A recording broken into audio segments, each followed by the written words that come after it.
एवं अंग प्रमुखों का महाविद्यालय परिवार हार्दिक स्वागत और अभिनंदन करता है। विधायक महोदय श्री यशस्वी अनिरुद्ध माधव मारू जी, जो कि कर्मठता सौम्यता के प्रतीक हैं, उनका आज हमारे महाविद्यालय परिवार में आगमन हुआ है। थोड़ी स्मृतियों को मैं पीछे की तरफ लेकर जाना चाहूँगी। 17 सितंबर 2021 जब आदरणीय विधायक महोदय जी का भोज अध्ययन केंद्र में आना हुआ था और सर ने यहाँ पर भोज अध्ययन केंद्र की शुरुआत की थी। शुभारंभ हुआ था सर के कर कमलों से और आज ये बड़े गर्व की बात है कि इस केंद्र का सुसंचालन डॉक्टर शिल्पा राठौर के माध्यम से पूरी जो जिम्मेदारी ली जा रही है, उनके द्वारा एक केंद्र अच्छी तरीके से संचालित किया जा रहा है और विद्यार्थी दूरस्थ शिक्षा को ग्रहण कर रहे हैं। अनुरोध करती हूँ कि वे सभी माँ शारदे कि हमें एक सुंदर जीवन मिला है।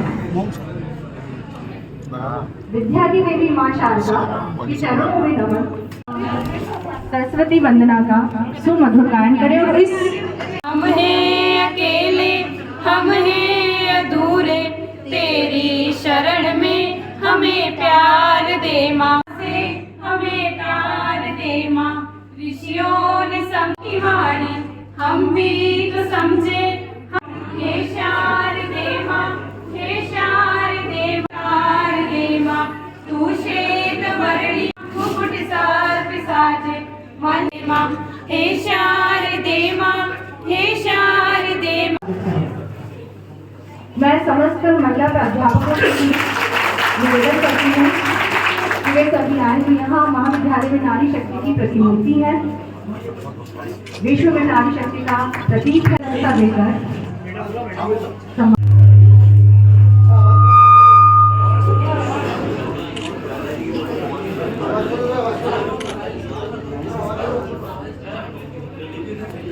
विद्यार्थी राष्ट्रीय सेवा योजना को पहना है।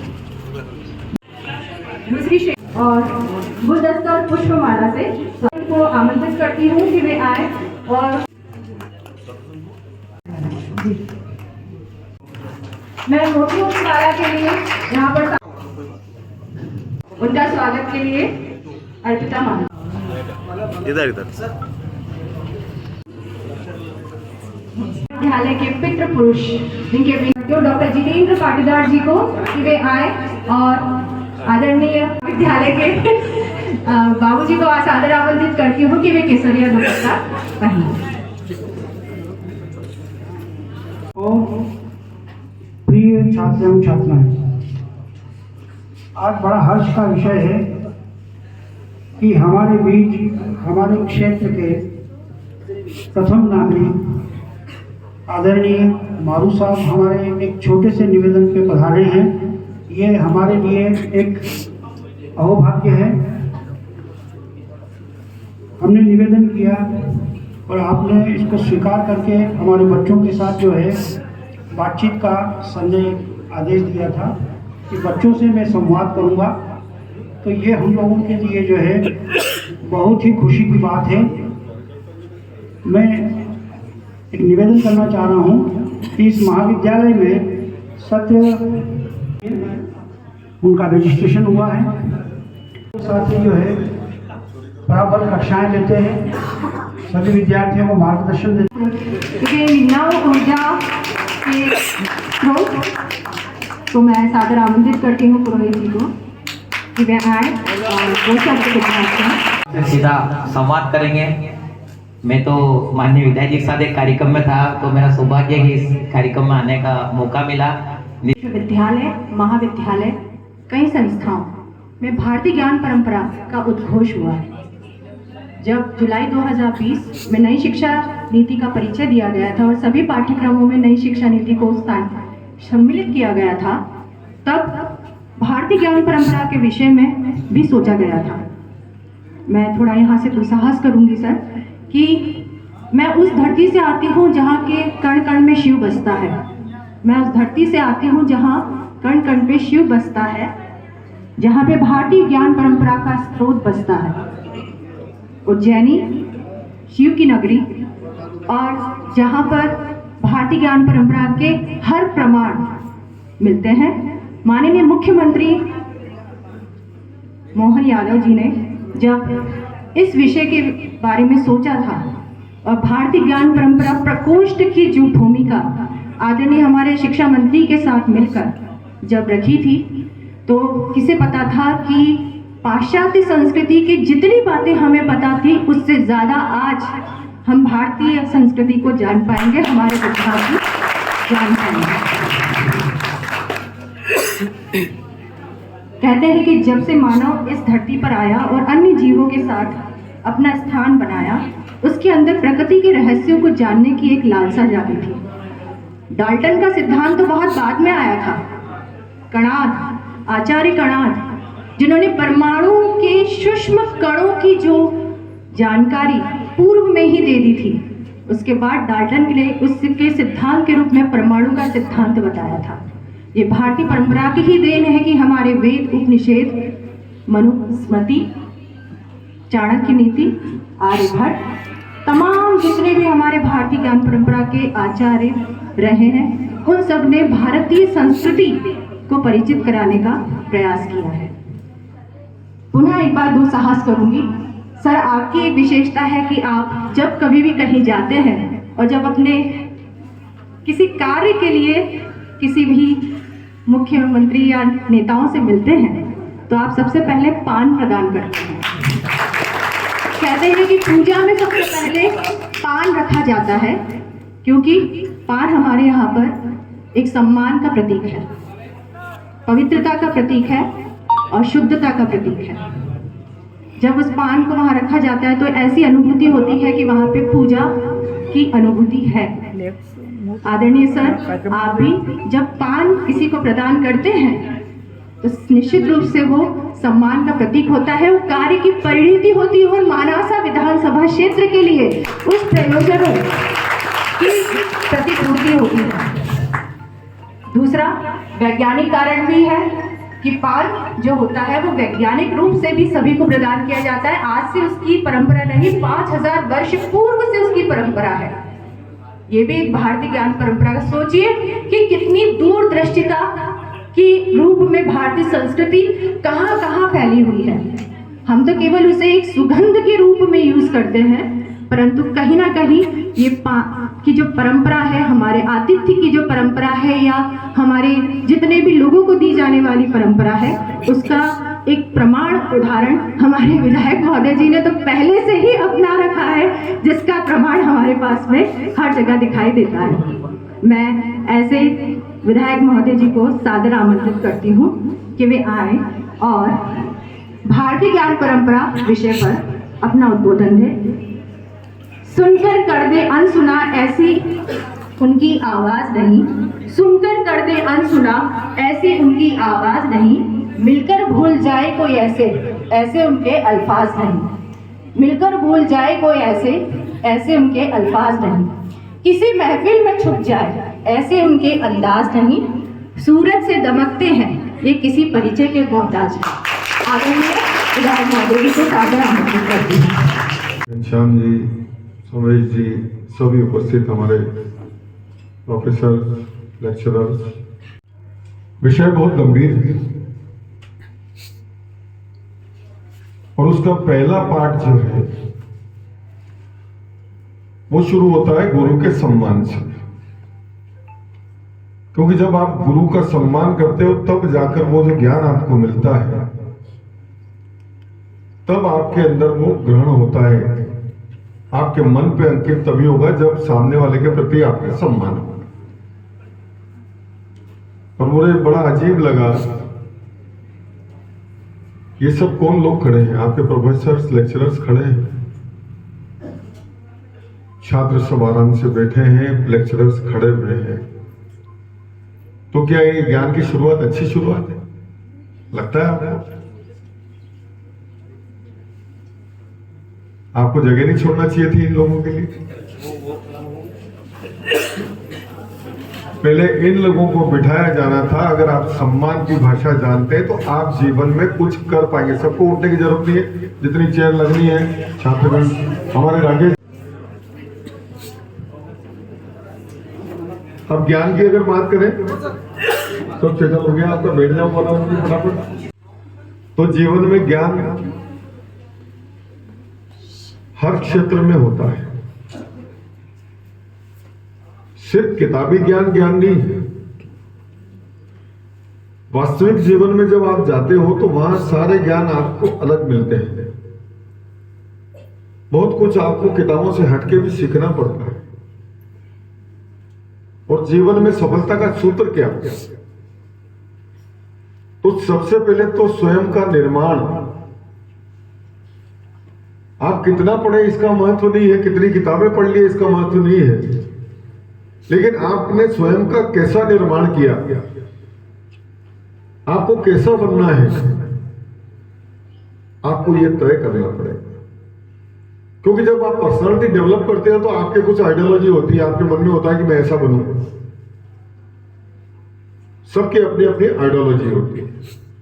और आइडियोलॉजी कैसे होती है? जब आप किसी का अच्छा चरित्र पढ़ते हो, किसी से आपके जीवन को प्रभावित किया हो, तो वो आपके लिए आइडियल हो जाता है, वो आपके लिए आदर्श बनता है कि मुझे ऐसा बनना है। तो उसके लिए आपको किताबें पढ़नी पड़ेंगी, उनके चरित्र पढ़ने पड़ेंगे, आपको बहुत सारी चीजें सीखना पड़ेगी उनसे कि जीवन में कौन किस तरह से आगे बढ़ा। हमारी बेटियां पढ़े तो झांसी की रानी को पढ़े, रानी दुर्गावती को पढ़े, अहिल्याबाई को पढ़े, और जितनी भी वीरांगनाएं इस धरती पे हुई हैं उन सब को पढ़े कि उन्होंने किस तरह से संघर्ष करके खुद को स्थापित भी किया, खुद ने लड़ाइयां भी लड़ी और इतिहास में अमर हो गई। किसी को हीरो बनना है तो वो हीरो के हिसाब से वो स्टडी करे कि कौन सा एक्टर सबसे अच्छा एक्टिंग करता है। किसी को विलेन बनना है तो वो विलेन के हिसाब से देखे किसको अच्छा बनना है। तो सबकी अपनी एक आइडियोलॉजी होती है। तो जब आइडियोलॉजी आपके अंदर आ जाती है तो आपको एक लक्ष्य मिलता है कि मुझे कैसा बनना है, तो आपकी पर्सनालिटी वैसी डेवलप होगी। अपने मन का विचार होना चाहिए कि मुझे ऐसा डेवलप होना है। जरूरी नहीं कि आप दिखने में कितने खूबसूरत हैं, जरूरी नहीं कि आपकी हाइट कितनी है, लेकिन टैलेंट आप में है, ये भी बात आपको समझ में आना चाहिए कि आपके अंदर टैलेंट है और उस टैलेंट के हिसाब से खुद को आगे बढ़ाएं। और इसी में हमारा भारतीय ज्ञान और भारतीय परंपरा है। दुनिया का सर्वश्रेष्ठ ज्ञान कोई हुआ है, वैसे तो दुनिया को ज्ञान दिया भारत ने, क्योंकि सभी धर्मों के अपने इतिहास से कोई 1000 साल पहले बना, कोई 1500 साल पहले, तो उसके पहले भी धरती थी, उसके पहले भी जीवन था, लाखों करोड़ों वर्ष से था, तो कुछ तो चला होगा। आज हम अपने इतिहास की बात करें, अपने अतीत की बात करें, तो 5000 साल पहले भी सबूत मिल रहे हैं। कृष्ण की द्वारका में भी निकल आई समुद्र के नीचे, भगवान राम के अवशेष मिले वहां पे। तो ये सब चीजें सनातन काल से चल रही है, सबसे पुरानी विश्व की संस्कृति है। आज दुनिया के कितने देशों में भारतीय कलाकृतियां निकल रही है, भारतीय मंदिर निकल रहे हैं, वहां मूर्तियां निकल रही हैं। तो कहां गई, कैसे गई, कौन ले गया उनको वहां? कोई रखने गया था वहां? अभी खुदाई में ईरान इराक में भी कहीं एक बहुत बड़ा मंदिर निकला अंदर जमीन में से, कैसे आया वहां? अंकोर वाट का मंदिर दुनिया का सबसे बड़ा मंदिर है, कैसे बन गया वहां? तो ये संस्कृति तो पूरी विश्व में फैली हुई संस्कृति थी। विश्व को ज्ञान हमने दिया। अब हमारे को लॉर्ड मैकाले की शिक्षा पद्धति ने सारी व्यवस्था बिगाड़ दी, हमारा इतिहास बिगाड़ दिया, हमको गलत पढ़ाया गया। अकबर महान था, हम लोग को पढ़ा दिया गया। लड़े तो महाराणा प्रताप थे आजादी के लिए, हमारे राष्ट्र के लिए तो महाराणा प्रताप लड़े थे, अकबर महान कैसे हो गया? लेकिन पढ़ा दिया गया हमारा सारा इतिहास तोड़ मरोड़ के प्रस्तुत कर दिया गया। अकबर ने बड़ी दया दिखाई थी उस समय हिंदुओं पे, जजिया कर में छूट दे दी उन्हें और तीर्थ कर में छूट दे दी थी। कितनी अजीब बात है, हमारे तीर्थों पे जाने के लिए कर लगा रखे थे। हमारा अतीत क्या था? जब नालंदा विश्वविद्यालय में आग लगाई गई थी तो 6 महीने तक वो आग जलती रही, इतना साहित्य वहां था हमारा। तो हमारा ज्ञान कोश कितना विस्तृत था। हम विश्व में सबसे आगे थे ज्ञान के मामले में। आप दुनिया की साइंस की कोई सी भी चीज उठा के देख लें, हम मिसाइलों के बारे में महाभारत से लेकर रामायण तक पढ़ते हैं कि तब गाइडेड मिसाइल्स थी हमारे पास। तब विमान बना लिए गए थे देश में, पुष्पक विमान इसका उदाहरण है। तब सारी व्यवस्थाएं थी, तब की निर्माण कला का आज मुकाबला नहीं कर सकते, हम ऐसा निर्माण ही नहीं कर सकते। तो हम अपनी परंपराओं में जाएंगे तब आपको पता लगेगा कि हम क्या थे, हमारा ज्ञान कोश कैसा था। हमारे हनुमान चालीसा में लिखा हुआ है, युग सहस्त्र योजन पर भानु, सूर्य की दूरी बताई गई है उसमें। ये कितनी विलक्षण बात है, ये कितनी विलक्षण बात है कि उस समय में सूर्य की एग्जैक्ट डिस्टेंस नाप ली थी उनने। तो कैसे आज कालगणना जो हम पढ़ते हैं, पंचांग देखते हैं, 1000 साल बाद किस दिन सूर्य ग्रहण होगा हम आज बता सकते हैं। ये भारतीय पंचांग, कोई कैलकुलेशन करने की जरूरत नहीं है आपको, वो सीधा बताता है कि 1000 साल बाद किस दिन सूर्य ग्रहण होगा, किस टाइम पे होगा, किस मिनट से किस मिनट तक रहेगा। तो ये हमारा अद्भुत ज्योतिष, पूरी दुनिया को शून्य का ज्ञान किसने दिया? भारत ने। अगर ये शून्य का ज्ञान नहीं होता तो ना दशमलव आता, ना कोई संख्या आती, हम 11 ही करते रहते। तो ये सब चीजें भारत की देन है पूरी दुनिया को, ये हमारे को पता होना चाहिए। तभी आप विश्वास करोगे, जब आप इन चीजों को समझोगे, पढ़ोगे, तो आपको विश्वास होगा कि दुनिया में सर्वश्रेष्ठ ज्ञानी हम हैं। आज दुनिया भर में भारतीय बच्चे सफल क्यों हैं? अगर आप इसका हिसाब लगाएंगे तो आपको समझ में आएगी कि हम दुनिया में सफल क्यों हैं। क्योंकि हमारी जो पढ़ने की तरीका है, हमारा जो ज्ञान की पद्धति है, पहले तो हमारे यहाँ गुरुकुल हुआ करते थे जिनमें बच्चे रहा करते थे। सामाजिक समरसता का इससे अच्छा उदाहरण नहीं हो सकता कि कृष्ण और सुदामा ने साथ में परीक्षा दी, पढ़ाई की है, उसके शादी को नहीं आती। इससे बड़ा सामाजिक समरसता क्या है? एक राजा के पुत्र, एक गरीब ब्राह्मण, दोनों साथ साथ रहे। आप कल्पना करिए कि ये सब दूरियां खत्म हो जाती है, जात पात समाज सब खत्म हो जाते हैं जब आप एक साथ पढ़ते हैं। जब आप ज्ञान प्राप्त करते हैं तो सब समान रूप से ज्ञान प्राप्त करते हैं, और उस ज्ञान के अनुसार आपकी दिशाएं अलग अलग तय होती हैं। कोई अच्छे से पढ़ लिख जाता है तो कोई डॉक्टर बन जाता है, कोई इंजीनियर बनता है, कोई चार्टर्ड अकाउंटेंट बनता है, कोई साइंटिस्ट बन जाता है। सब अलग अलग उस ज्ञान को लेकर, जिसमें जैसी प्रतिभा होती है वैसा वो रास्ता बना लेता है। अब आपको तराशने का समय है कि हम अपने भारतीय परिवेश में, आप दुनिया का ज्ञान प्राप्त करिए, दुनिया की भाषाएं सीख लीजिए, लेकिन हमारी परंपराएं, हमारा परिवेश, ये हमेशा आपके साथ रहेगा। आप जड़ से हमेशा जुड़े रहेंगे अगर इस परिवेश में रहे, आप इन परंपराओं को याद करते रहे। आज पूरी दुनिया भारतीय ज्ञान पे रिसर्च कर रही है, हमारे शास्त्रों पे रिसर्च कर रही है, हमारे वेदों पे पूरी दुनिया रिसर्च कर रही है। पूरी दुनिया उनसे खोज कर रही है, भले वो जापान हो, चाइना हो, कोई सी भी कंट्री हो दुनिया की, सब हमारे शास्त्रों पर खोज कर रहे हैं कि ये सब कैसे बना। और उन्हीं सिद्धांत के आधार पर आज हम एलन मस्क का बार बार पढ़ते हैं, सोशल मीडिया में बहुत आता है, टीवी में भी आता है, एलन मस्क ये खोज कर रहे हैं, एलन मस्क वो खोज कर रहे हैं। इतना फास्ट विमान बना लिया उनने जो 1 घंटे में अमेरिका से भारत आ जाएगा। जहाँ 24 घंटे 36 घंटे लगते हैं वहां 1 घंटे में ले आएगा वो। आप सोचिए, वो मन की गति से चलने वाली चीजें बनाने की तैयारी कर रहे हैं। वो सब भारतीय ज्ञान से, आधार तो हमारा भारतीय ज्ञान है। अभी मैडम बता रही थी, जैसे डाल्टन ने सिद्धांत बता दिया कि अमीबा से जीवन शुरू हुआ और वो बंदर से आदमी बना। क्या ऐसा परिवर्तन हो सकता है जो संभव नहीं है? वैसा परिवर्तन का सिद्धांत तुमने दे दिया हमारे को, और हम लगातार पढ़ते जा रहे हैं सिद्धांत। जबकि जीवन की शुरुआत, बौद्धिक विकास के साथ जीवन की शुरुआत हुई। अगर शास्त्रों के बारे में कुछ ज्ञान है आपको, तो जीवन की शुरुआत जल से हुई। वैज्ञानिक भी मानते हैं इस बात कि जीवन की शुरुआत जल से हुई।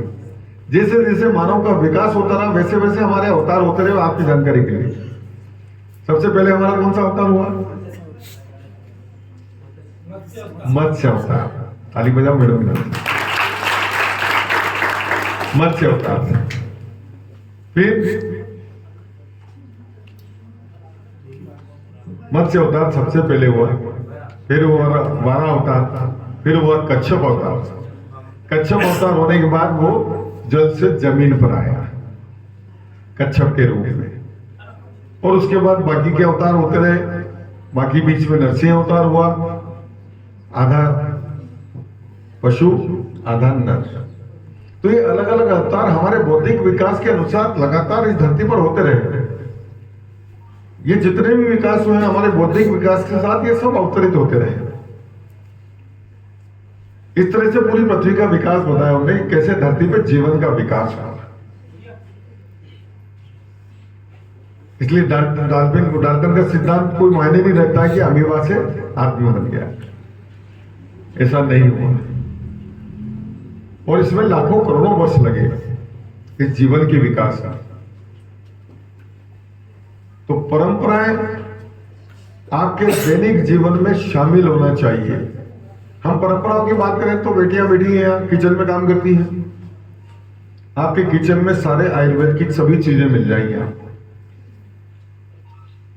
हर चीज आयुर्वेद से जुड़ी हुई है। भले आप सारे मसाले ले लें, आयुर्वेद से जुड़े हुए हैं सारे मसाले, भले वो हींग हो, मिर्ची हो, जीरा हो, नमक हो, सब इतने मसाले आप यूज करते हैं। तो हमारा भोजन जो शास्त्र है, हमारा पाक शास्त्र है, वो भी प्रकृति से जुड़ा हुआ है। हम परंपराओं की बात करते हैं। हर त्योहार पे हमारा अलग प्रसाद क्यों बनता है? उस सीजन के हिसाब से प्रसाद बनता है। क्यों अन्नकूट के बाद हम बैगन खाना शुरू करते हैं? क्योंकि उसके पहले उसमें पॉइजन होता है, और ये बात सदियों से चली जा रही है, हजारों साल से चली जा रही है। तो हमारे पूर्वजों को पता था कि बैगन में पॉइजन रहता है दिवाली के पहले तले, ये उनको पता था। उन्हें कितनी खोजें करी। हमारा आयुर्वेद अगर पढ़े तो किस चीज से कौन सा लाभ होगा, ये सब उसमें उल्लेख है। पुराने उस समय में सर्जरी होती थी हमारे भारत में, उसका सबसे अच्छा उदाहरण है भगवान गणपति की सर्जरी, कि जब उनका सिर कट गया तो वहां हाथी का सिर लगाया उन्होंने। उससे बड़ा सर्जरी का उदाहरण और क्या हो सकता है कि उन्होंने सिर तक रिप्लेस कर दिया था। ऐसी हमारी अनेक परंपराएं, कि हम परंपराओं की अगर बात करें तो इतना बड़ा उसमें चर्चा हो सकती है कि जिसका कोई अंत नहीं हो। तो हम विभिन्न परंपराओं चल के आए, और कितनी अच्छी बात है। देखो आप परंपरा की अगर बात करें तो लोग सवाल उठाते हैं कि ये वेद शास्त्र इतने आज भी उसी तरीके से लिखे हुए हैं, वैसी भाषा में लिखे हुए। तब तो प्रिंटिंग प्रेस भी नहीं थी, तब कंप्यूटर नहीं थे, तब क्या था? सिर्फ याददाश्त के सहारे ये सब वेद याद किए गए और पीढ़ी दर पीढ़ी उतारे गए। हमारे यहां परंपरा है कि पीढ़ी दर पीढ़ी उन चीजों को आगे बढ़ाते रहे, और तभी यहां तक आए। ये सब चीजें एक दिन में तो नहीं हो गई, हमने तो नहीं बना दिया, हमने तो कहीं अंदाज से नहीं छाप दिया। हमारे किसी भी श्लोक में अगर जाएंगे आप तो उसमें कहीं भी कोई मिस्टेक नहीं मिलेगी। हर एक की अपनी विधि है, सबका अपना उच्चारण का तरीका है। जिस तरीके से ये उस समय पे याद रख के और आज ये लिखे गए, आज प्रिंट भी हो रहे हैं, अब तो हम सोशल मीडिया के माध्यम से सुन भी लेते हैं, लेकिन तब तो सिर्फ याददाश्त के माध्यम से यहां तक आए। तो ये हमारी परंपरा थी कि हमारे बड़े बुजुर्ग घर में बच्चों को सुनाते हैं, रात को आपको कहानियां सुनाते हैं। उस जमाने की बचपन से ही आप सुनते आ रहे हैं, तो आपको बहुत सारी ज्ञान मिल जाता होगा, बहुत सारी विधाएं मिल जाती हैं, बहुत सारे फॉर्मूले मिल जाते हैं उसमें जीवन जीने के, कि आपको जीवन में सही गलत का निर्णय करना है। तो आप उन चीजों से आपको पता लग जाता है क्या सही था और क्या गलत था जीवन। ये हमारे बड़े बुजुर्ग खेल खेल में बता गए हमारे, और ये सब चीजें आपकी अगली पीढ़ी को बताएंगे निश्चित रूप से। जब बच्चा रोता है तो उसको सहलाते हैं, उसको पुचकारते हैं, कुछ ना कुछ उसको सुनाते हैं, तो सुनाने में आपने उसको ज्ञान दे दिया। तो ये हमारी परंपरा है, हमारी परिवार परंपरा, कि हम परिवार में बड़े हुए। जब आप परिवार के साथ रहते हैं तो आप सीख जाते हैं कि 4 लोगों में कैसे रहना है, हम कैसे अपने परिवार को निभाना चाहें। विदेशों में अकेले परिवार होते हैं तो वहां कोई परिवार होता ही नहीं। 18 साल के बाद बच्चे को छोड़ देते हैं, वो उसकी जीवन जिए, उसके हिसाब से जिए। लेकिन हमारे यहाँ ऐसा नहीं होता है। हमारे यहाँ तो नानी, चाची, नाना, बुआ, फलाना, ठिकाना, मौसी, पूरे सारे रिश्ते निभाते हैं हम और जीवन को एंजॉय करते हैं। इसलिए जीवन में आगे जरूर बढ़ो, आधुनिकता को अपनाओ जरूर, लेकिन अपने परिवेश में, अपनी परंपराओं के साथ, अपनी संस्कृति के साथ। जो हमारी संस्कृति है, जो हमारी परंपरा है, जो हमारी व्यवस्था है, जो हमारे परिवार की व्यवस्था है, जो सम्मान जो हम करते हैं परिवार में, हम बड़े की जितनी शर्म करते हैं। और बेटियों को तो बहुत विशेष ध्यान रखना, हर बात का आपको जीवन में ध्यान रखना ही पड़ेगा, क्योंकि सबसे ज्यादा सम्मान अगर परिवार में होता है तो बेटियों की वजह से होता है। सबसे ज्यादा विलक्षण होती तो बेटियां होती, सबसे ज्यादा समझदार होती तो बेटियां होती, और इसलिए बेटियों की जवाबदारी परिवार में ज्यादा बढ़ जाती है। क्योंकि आज के समय में आकर्षण तो बहुत है, लेकिन दिशा आप खुद तय करें।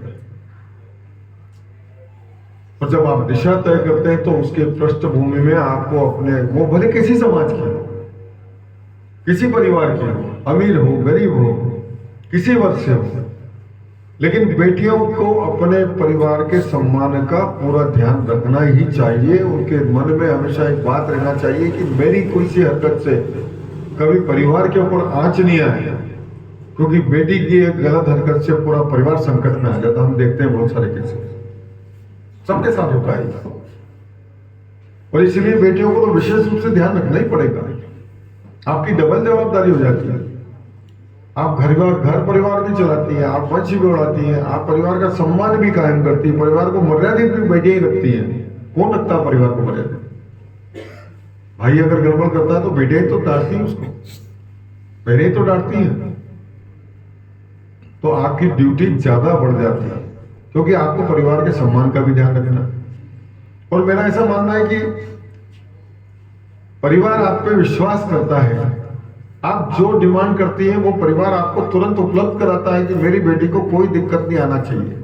आप बाहर जाना चाहती हैं तो तुरंत बाहर भेजते हैं आपको, आगे बढ़ना चाहती तो तुरंत आगे बढ़ाते हैं आपको। जिस लक्ष्य के लिए आप बाहर जाती हैं, जिस लक्ष्य के लिए आप निकली है घर से, तो आपकी भी ड्यूटी बनती है कि हम परिवार की इच्छाओं की पूर्ति करें।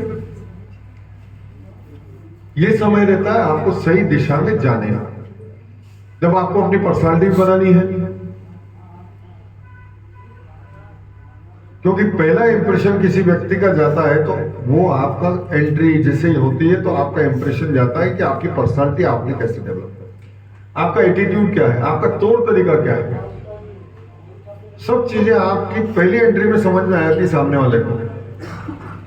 आप इंटरव्यू देने जाएंगे तो आपका जैसे एंट्री होती है, आपकी एंट्री का इंप्रेशन क्या होता है वो सबसे ज्यादा इफेक्ट करता है कि आप किस तरह के सेंटर होते हैं, कैसे आप प्रेजेंट करते हैं, कितना कॉन्फिडेंस आपके अंदर है। ये सब चीजें आपकी यही सीखने को मिलेगी, आपको यही सीखना पड़ेगा। इसलिए लोगों के आप इंटरव्यू देखें, इंटरनेट पे बहुत सारी चीजें अच्छी उपलब्ध है, आप सीख सकते हैं कि जीवन में आगे हम कैसे बढ़े। पर जो भी करें वो अपने परिवेश, अपनी परंपराओं के साथ, उससे बाहर जाके नहीं। और अपनी परंपराएं सब जगह मान्य है। आप देश के कितने ही बड़े उद्योगपति देख लो, अंबानी की भी वही सारी रस्में होती है जो आपके परिवार में होती है।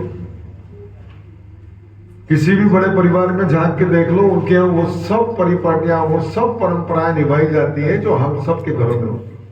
उनने तो अपना परिवेश नहीं छोड़ा पैसा आने के बाद, तो हम क्यों छोड़ दें? थोड़ी सी परिस्थिति बदलने के बाद हम अपना परिवेश क्यों बदलें?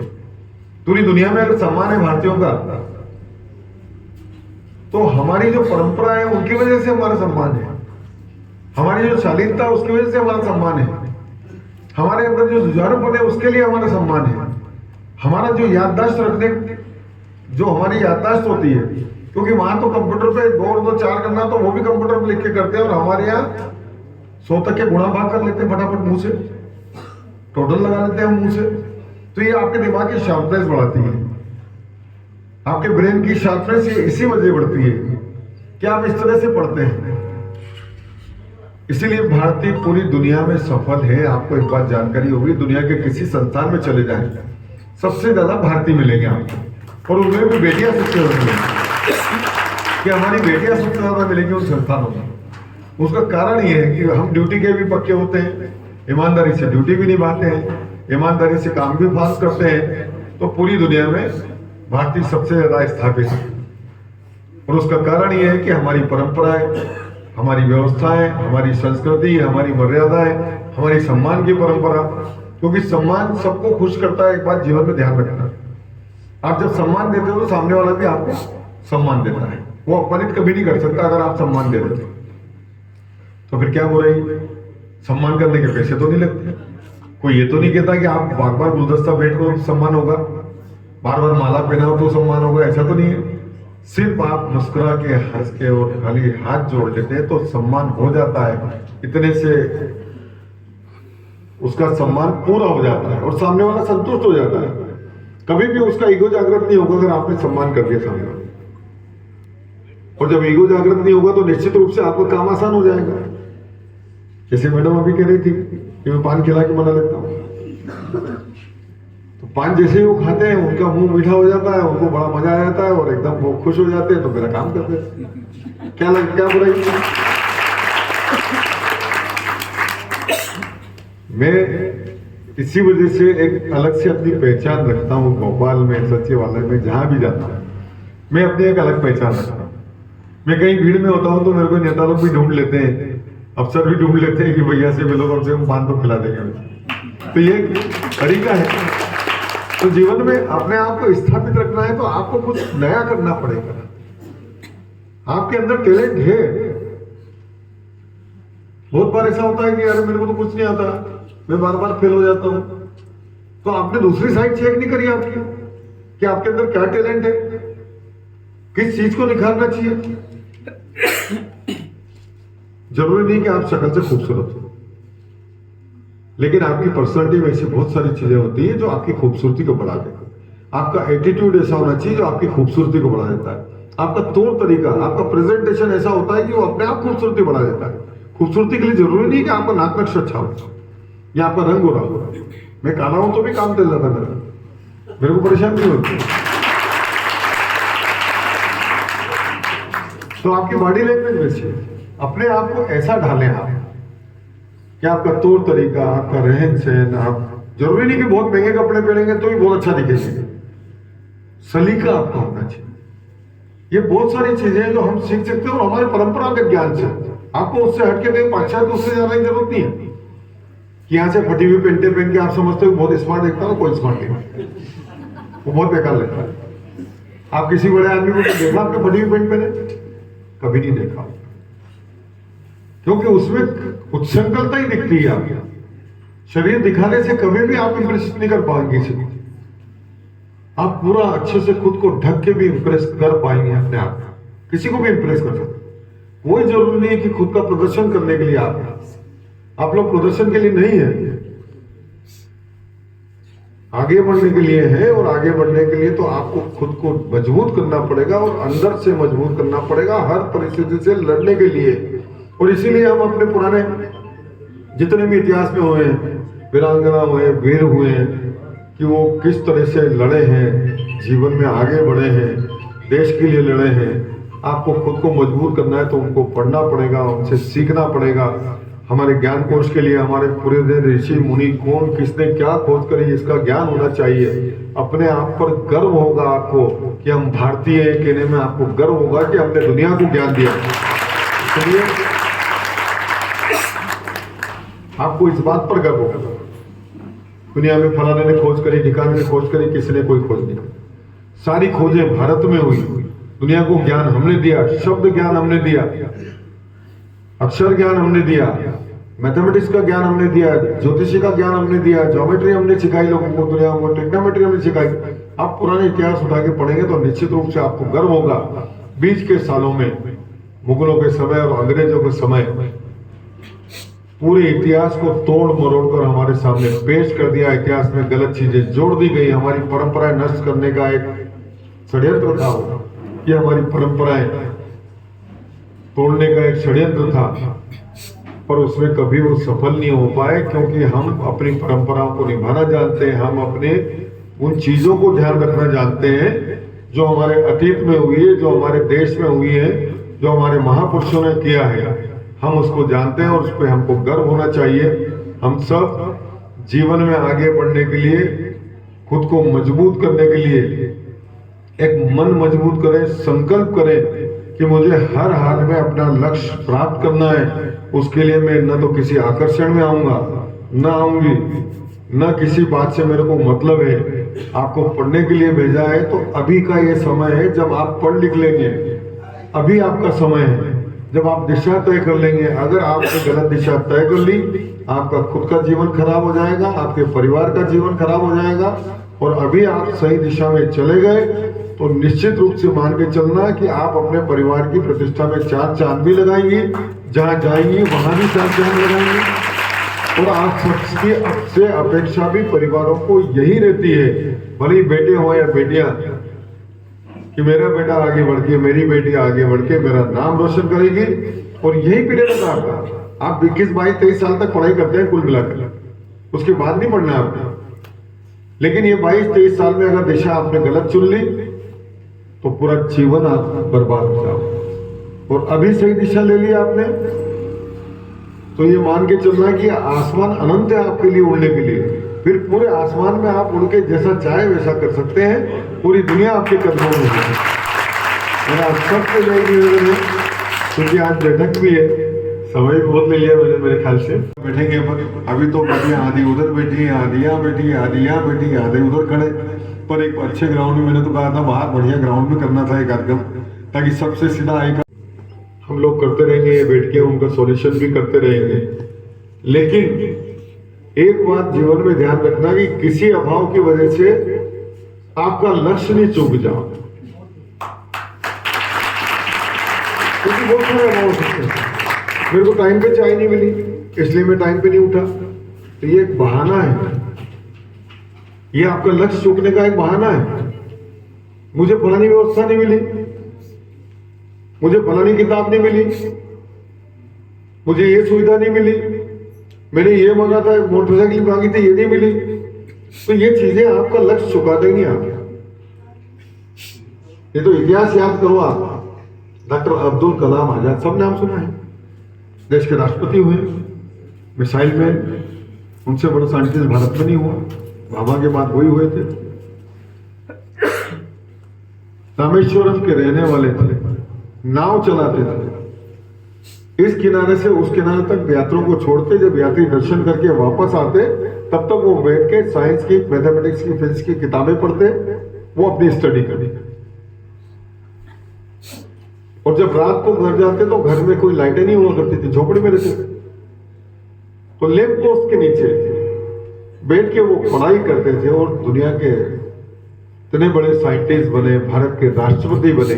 आप सोच सकते हैं किस तरह से, किन परिस्थितियों में उन्होंने काम किया होगा, उन्हें क्या लक्ष्य लिया होगा, जो इतने ऊपर तक गए। जीवन तो छोटा है, गिनती के सालों में उन्होंने अपना लक्ष्य प्राप्त किया। इसलिए अभाव में कभी भी ये बहाना मत बनाना परिवार में कि मुझे ये सुविधा नहीं मिली इसलिए मैं नहीं पढ़ पाया। तो ये सिर्फ बहाना है।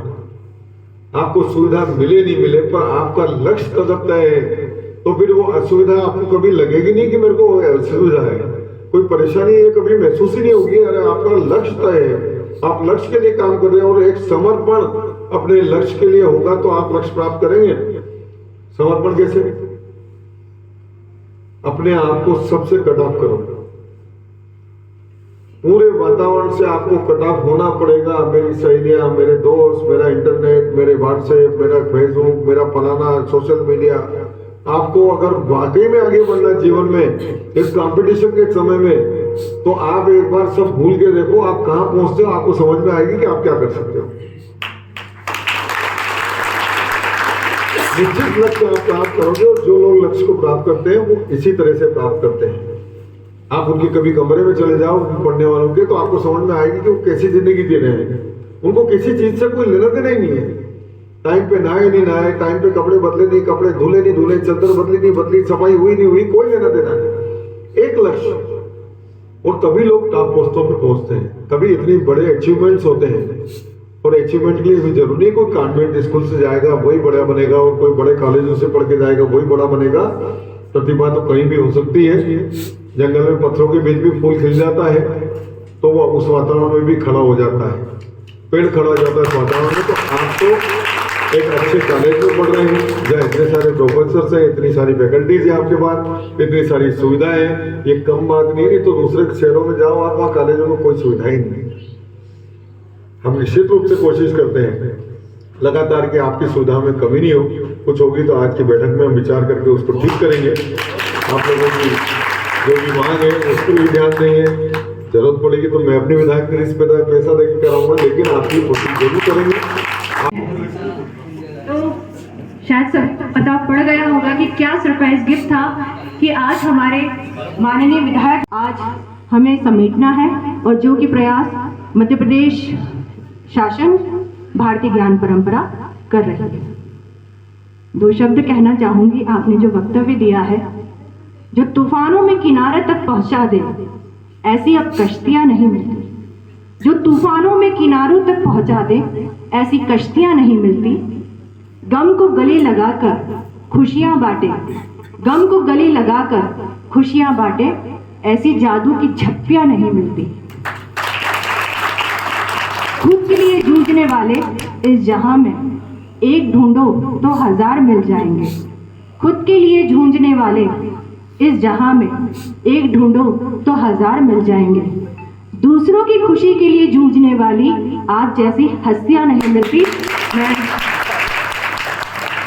विधायक महोदय जी, आपने वाकई में बहुत अच्छा वक्तव्य दिया है हमारे विद्यार्थियों को।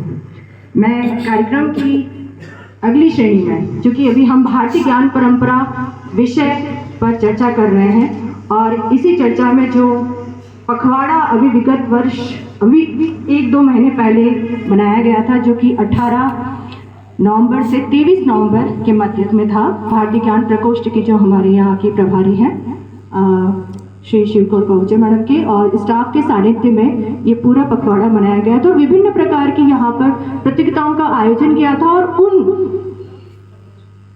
प्रतियोगिताओं में जिन विद्यार्थियों ने अपना परचम लहराया महाविद्यालय स्तर पर, जिला स्तर पर, उन्हें पुरस्कृत करने का मौका है। मैं आपसे और मंचासीन सभी से सादर अनुरोध करती हूँ कि उन विद्यार्थियों को आप शील्ड और प्रमाण पत्र देकर सम्मानित करें। भाषण प्रतियोगिता में प्रथम से पहले पेड़ छूकर हम सबका अभिवादन करती है ये परंपराएं। में इस बच्चे की एक खास बात जरूर बोलना चाहूंगी, क्योंकि ये विद्यार्थी ये स्थान प्राप्त किया है। कृष्णा आर्य, जिन्होंने निबंध प्रतियोगिता में 3रा स्थान प्राप्त किया है, वे खुशी वाली, जिन्होंने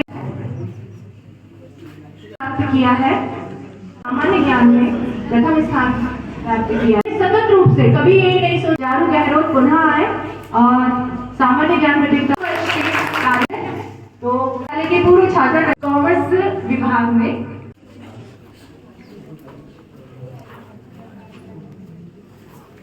आभार के लिए मैं आदरणीय को आमंत्रित करती हूँ कि मैं आज इस कार्यक्रम का आभार। में कहा जाता है कि विकास का पहिया मानव भैया, विकास का पहिया यही दुआएं श्रीमान जी हैप्पी बर्थडे